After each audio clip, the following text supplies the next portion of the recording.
بسم اللہ الرحمن الرحیم۔ السلام علیکم ناظرین۔ حضور نبی کریم علیہ الصلاۃ والسلام اپنے صحابہ کرام رضی اللہ تعالیٰ عنہ کے مکہ مکرمہ سے مدینہ منورہ کی جانب ہجرت کرنے کے وقت ابھی مکہ مکرمہ میں ہی تھے اور اللہ تعالیٰ کی طرف سے ہجرت کی اجازت ملنے کا انتظار فرما رہے تھے۔ جب تمام صحابہ کرام رضی اللہ تعالیٰ عنہ ہجرت کر گئے اور مکہ مکرمہ میں حضرت ابو بکر رضی اللہ تعالیٰ عنہ اور حضرت علی رضی اللہ تعالیٰ عنہ کے سوا کوئی دوسرا نہ رہ گیا، تو مشرکین مکہ نے دیکھا کہ مسلمانوں کے لیے ایک دوسری امن گاہ پیدا ہو گئی ہے۔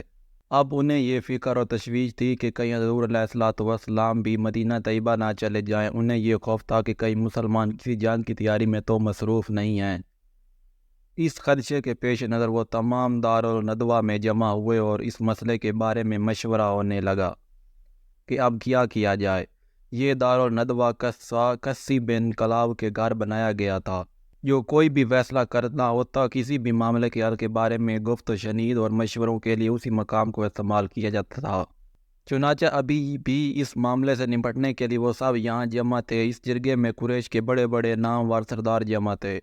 ابھی مشورہ ہو ہی رہا تھا کہ ابلیس ایک خوش شکل بوڑھے آدمی کی شکل میں آیا اور اس نے ایک موٹی چادر اوڑھ رکھی تھی اور ہاتھ میں ایک عصا لیے ہوئے تھا۔ اس نے دارالندوہ کے دروازے پر آ کر دستک دی۔ قریش نے اس سے دریافت کیا کہ تم کون ہو؟ شیطان لعین کہنے لگا، میں قبیلہ نجد سے تعلق رکھتا ہوں۔ مجھے یہ علم ہوا تھا کہ تم ایک معاملے کے بارے میں جمع ہوئے ہو، چنانچہ میں بھی چل آیا تھا کہ تمہاری مدد کروں۔ قریش آپس میں کہنے لگے، چونکہ یہ مکہ کا رہنے والا نہیں ہے، اس لیے اگر یہ ہمارے مشورہ میں شریک بھی ہو جائے تو کوئی مضائقہ نہیں۔ چنانچہ ان سب نے اس کو اجازت دے دی اور کہنے لگے، اچھی بات ہے، آ جاؤ۔ آخر ابلیس ان کے ساتھ شریک ہو گیا۔ ابلیس شیخ نجدی کی صورت میں ان کے درمیان بیٹھ گیا اور اپنی چارب زبانی سے ایسی باتیں کی کہ مشرکین اس کے احسان مند ہوئے اور ان کی موجودگی کو بڑی اہمیت دینے لگے۔ پھر انہوں نے شیخ نجدی کو اس مشاورتی مجلس کا سربراہ مقرر کر دیا۔ جب شیخ نجدی اس مشاورتی مجلس کا صدر بن گیا تو باری باری ہر ایک کا مشورہ سنتا اور پھر کسی بات کو بنیاد بنا کر مشورے کو رد کر دیتا۔ ان میں سے ایک نے مشورہ دیا کہ محمد صلی اللہ علیہ وسلم کو ایک مکان میں قید کر دینا چاہیے اور سوراخ میں سے کھانا پانی دیتے رہنا چاہیے تاکہ وہ اسی قید خانے میں ہلاک ہو جائیں۔ شیخ نجدی نے سن کر کہا، یہ مشورہ برا ہے، کیونکہ محمد صلی اللہ علیہ وسلم کے وہ ساتھی جو بکھرے ہوئے ہیں یہ خبر سن کر اکٹھے ہو جائیں گے، بنی ہاشم کے ساتھ مل کر انہیں قید خانے سے نکال لیں گے اور تمہارے درمیان جنگ شروع ہو جائے گی۔ ایک دوسرے نے مشورہ دیا کہ محمد صلی اللہ علیہ وسلم کو مکہ مکرمہ سے نکال دینا چاہیے، جہاں چاہے جائیں۔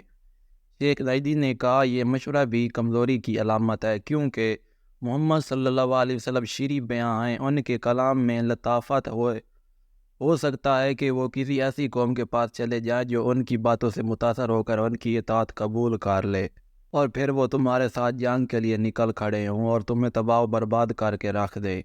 چنانچہ یہ مشورہ بھی رد کر دیا گیا۔ مشرکین شیخ نجدی کی باتوں کو متحسن خیال کرتے ہوئے اس کی طرف تحسین نامے نظروں سے دیکھنے لگے اور اس کی قابلیت کی داد دینے لگے۔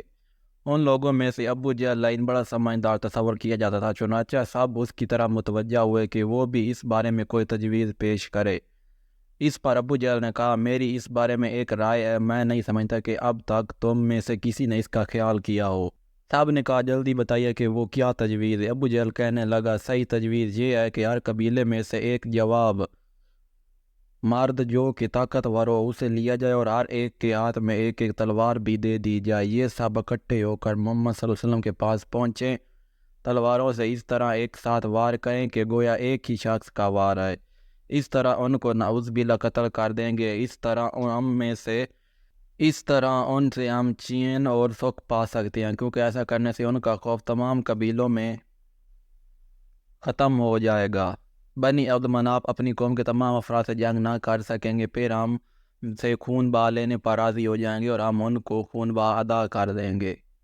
اسی واقعہ کے باغرے میں قرآن پاک کی ایک آیات میں اللہ تعالیٰ نے فرمایا ہے، اے محبوب اس وقت کو یاد کیجیے جب کفار آپ کے بارے میں خفیہ طور پر منصوبہ باندھ رہے تھے کہ یا تو آپ کو قید کریں یا آپ کو قتل کر دیں یا آپ کو نکال دیں۔ وہ بھی خفیہ باتیں کر رہے تھے اور اللہ تعالیٰ بھی ان کے مکر کا بدلہ لینے میں تدبیر فرما رہا تھا، اور اللہ تعالیٰ بہترین مکانوں کو بدلہ دینے والا ہے۔ شیخ ندی نے ابو جہل لائن کی تجویز کو سنا تو کہنے لگا یہ ٹھیک بات ہے جو اس شخص نے کہی ہے، یہ ایسا مشورہ ہے جس کے سوا اور کوئی مشورہ درست نہیں۔ چنانچہ اس تجویز پر سب لوگوں کا اتفاق ہو گیا۔ اس کے بعد جب رات ہوئی تو مشرکین کی ایک جماعت جس میں ابو جہل، ابو لہب اور امیہ بن خلف بھی شامل تھے، طے شدہ منصوبے کے مطابق اکٹھے ہو کر آ گئے اور نبی کریم علیہ الصلوۃ والسلام کے سو جانے کا انتظار کرنے لگے تاکہ انہیں قتل کر دیں۔ ایک روایت میں یہ بھی آیا ہے کہ ابو لہب نے کہا کہ رات بھر ہم ان کی نگرانی کرتے ہیں اور جب صبح ہوگی تو ان کو قتل کر دیں گے تاکہ بنی ہاشم کو معلوم ہو جائے کہ یہ کام ہم نے اجتماعی طور پر کیا ہے۔ جب حضور سرور کائنات صلی اللہ علیہ وسلم نے ارادہ فرمایا کہ صبح کے وقت ہجرت کر جائیں گے، حضرت جبرائیل علیہ السلام نے حاضر ہو کر فرمایا تھا کہ اللہ تعالیٰ آپ کو ہجرت کرنے کا حکم دیتا ہے، تو آپ علیہ الصلوۃ والسلام مدینہ منورہ اور ہجرت کے لیے بالکل تیار ہو گئے۔ ادھر کفار اپنے مشورے پر متفق ہو چکے تھے کہ حضرت جبرائیل علیہ السلام نبی کریم علیہ الصلوۃ والسلام کے پاس تشریف لائے اور کہا کہ آج رات آپ اس بستر پر آرام نہ فرمائیں جس پر آپ روزانہ آرام فرماتے ہیں۔ جب رات کا اندھیرا چھا گیا تو قریش نے طے شدہ منصوبے کے مطابق آپ صلی اللہ علیہ وسلم کے دروازے کے نزدیک جمع ہو گئے۔ حضور علیہ الصلوۃ والسلام نے ان لوگوں کو ملاحظہ فرمایا تو حضرت علی رضی اللہ تعالیٰ عنہ کو فرمایا، اے علی، مجھے مدینہ کی ہجرت کی اجازت مل گئی ہے، جو ایمانتیں میرے پاس ہیں انہیں میں تمہارے سپرد کرتا ہوں، تم انہیں مالکوں تک پہنچا دینا۔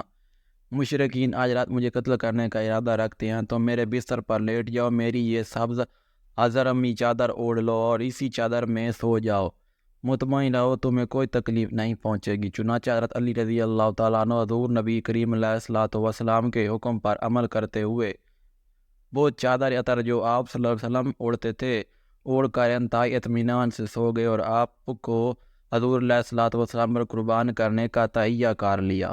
اللہ اکبر۔ اگر آج کی ویڈیو پسند آئی تو ویڈیو کو لائک کرنا، چینل کو سبسکرائب کر دیں۔ ملتے ہیں نیکسٹ ویڈیو میں، تب تک کے لیے اللہ حافظ۔